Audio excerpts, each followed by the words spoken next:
1, 2, 3. 3 da 7 va z. Ana buni raqam desa bo'ladi. Ana endi bir maza qilib aylanib kelay. Bu raqam bilan aylansam, hammani og'zi ochilib qoladi. Qani? Aynan mana shunday avtomashina davlat raqamini soxtalashtirib, yana bu holatni ijtimoiy tarmoqlarda ko'z qilgan qoidabuzarga chora ko'rildi.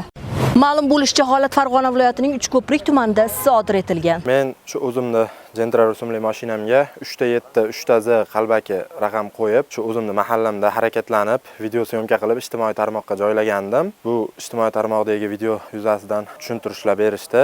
Qonunga xilofligini bilmagandim. Bunaqa holat boshqa qaytarilmaydi. Aybimni tushunib yetdim.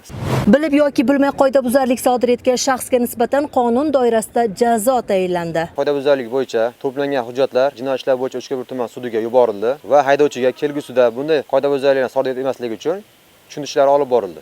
Har qanday qoidabuzarlikka albatta qonun doirasida jazo tayinlanadi, biroq avtomashinada tomosha ko'rsatib jarima to'layotganlar qilayotgan bu ishingiz o'zingizga yarasharmikan? Bir o'ylab ko'ring.